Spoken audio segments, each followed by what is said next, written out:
This is a full scored review, however the emphasis will obviously be on the changes that have been made, and we'll give the scores at the end. A big thanks to Square Enix for providing the review copy. Hi everyone, welcome back to SwitchUp. Glen and I are going to go through the new Final Fantasy Pixel Remasters that came out. I'm going to stand here and try and sound intelligent, and Glen's going to basically hit us with a ton of knowledge. Yeah, we'll have a quick look at what's included. We'll look at any improvements that are in these new versions, as well as the technical bits that Mark likes to do as well. So what has been done to these classic games? Well, let's find out.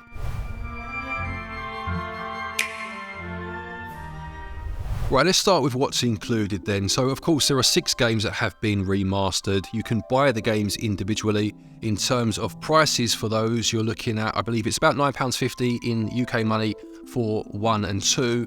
3 through to 6 will cost you a bit more. I think they're £14.99. You can buy the whole bundle though as a Pixel Remaster bundle, which costs £64.99. So yeah, a big chunk of change there. So the games themselves then, the first one released in 1987 on the NES.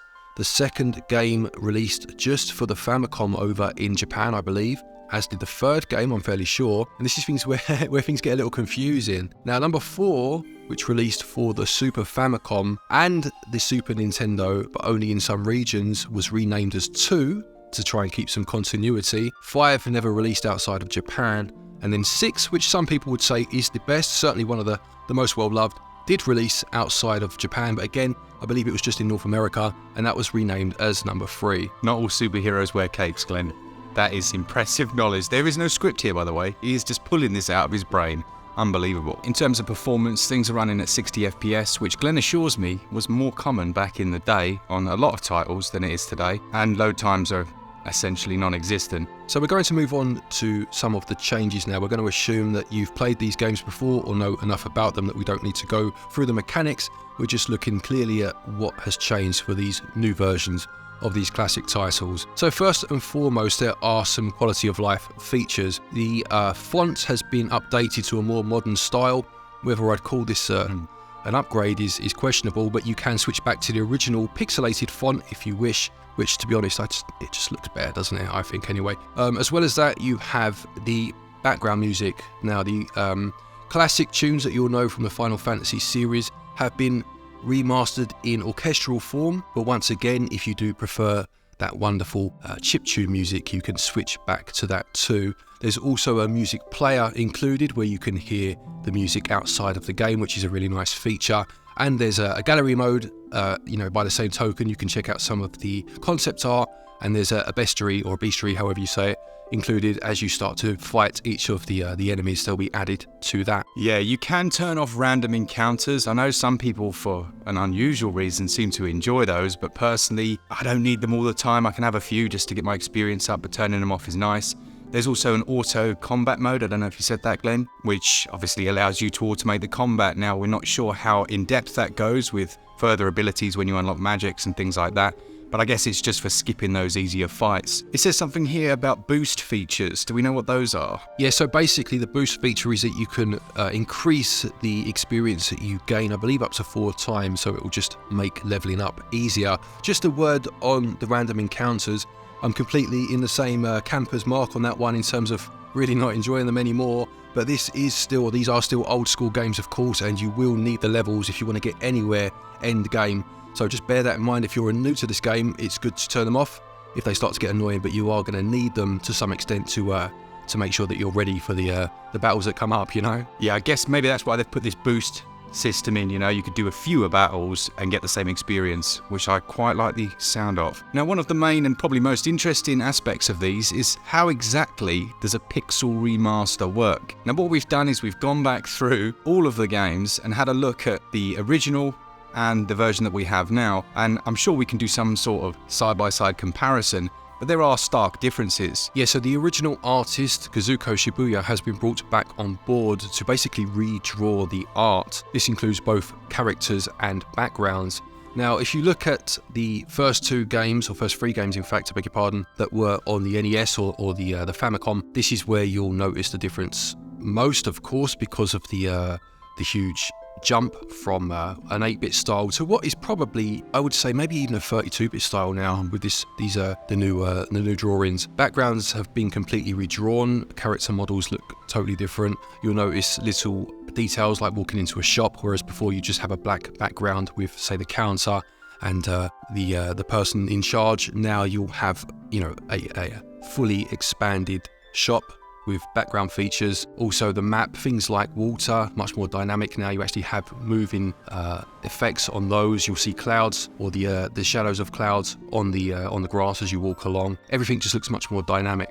Yeah, it's almost like a halfway house for some of these between Pixel, their old Pixel style, and the new HD 2D, but I do wish they'd gone in that HD 2D direction personally. Now Glenn, you spoke about the audio, obviously has the soundtrack changes, but there's also a full sound effects remasters, so the background music as well as the sound effects have been completely redone. Absolutely. Let's move on to the 16-bit games then, where the change initially isn't as noticeable. If I use Final Fantasy V as an example, the first cutscene that you'll see when you'll notice the castle when it kind of pans down, you might think that not much has changed. You can certainly notice an extra vibrancy in the colour palette. That's definitely had an upgrade.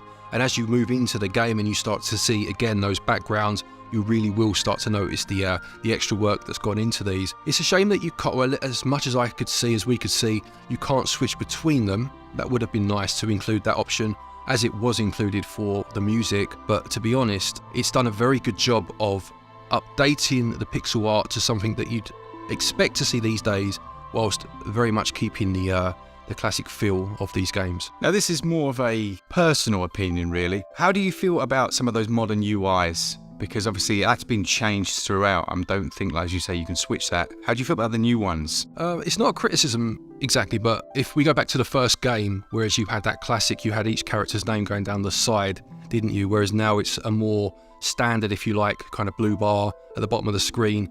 It does have a bit of a mobile feel to it, just that part of the game. And, it's fine. It serves its purpose and it has been modernised, which I can understand. But bearing in mind that they did leave the option to change back to the classic pixel font, it would have been nice maybe to see something of a similar ilk to the or for that UI, Yeah, I completely agree. It's funny because around about the early 90s, 2000s, suddenly graphic designers thought that gradients were good. You know what I mean? Gradient overlays, so you like that slight transition from dark blue to light blue. But I find it looks a bit cheap. I quite like those block matte colours that you had in those older games. Yeah, I would go along with that. Just one quick little side note, which I found quite interesting. It makes no odds at the end of the day, basically. But I wondered what they would do with some of the Mode 7 implementation. So some of the games obviously took advantage of Mode 7, which was something the Super Nintendo had without, I'm not the technical one of the two, so this explanation is going to be incredibly layman oriented. But it was a way of the Super Nintendo rotating its the picture on screen to recreate the feeling of 3D. So you had a lot of kind of first person zooms into a place on a map, and I wondered if they take those out or change them at all. They do look a bit more vibrant, as does the rest of the game, but they are intact, which is nice to see. Yeah, that faux 3D kind of transition, it did look good. I did quite like that. So in terms of modern features as well, obviously it has full widescreen support. I'm not sure if you said that. It does look to have been zoomed in slightly to achieve that. So if you look at the older versions on the screen, you can see that you have those black bars, which is understandable. It didn't have that aspect ratio, but now that it's in 16:9, it does look like they've literally zoomed in a touch. Yeah, they most certainly have. Which I think actually is an improvement, because if you look at the older games, you have very small character sprites, you have a lot of sparse background that back then you wouldn't have even given a second thought to, but these days it is quite noticeable. To have it zoomed in alongside that kind of extra texture given to things like grass, actually it is an improvement, just one you wouldn't have necessarily known you needed until you saw it. Alright, so we know all the changes, all the updates.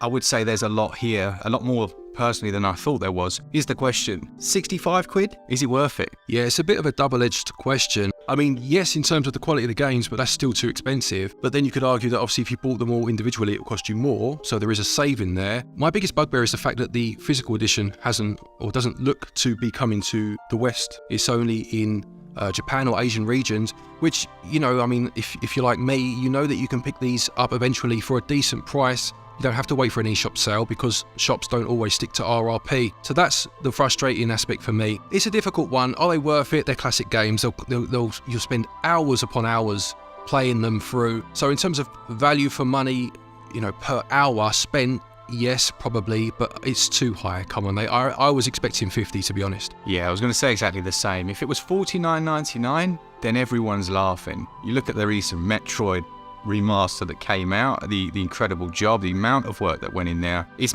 more difficult to see the work here, but there is a lot of work here, an incredible amount actually. So on that side, worth it is not really the correct term, because yes, it's worth it, but it's expensive. Yeah, just on that, just to finish on that point, you make a good point there, Mark, in that it's easy to look at it and overlook the work that's gone into it. And there's definitely work been done, and it's nice to see, and it's very noticeable if you do a side-by-side comparison. But as you just said, it's, yeah, worth it probably was a bit of a loaded question. They're worth it because they're great games, but it is too expensive.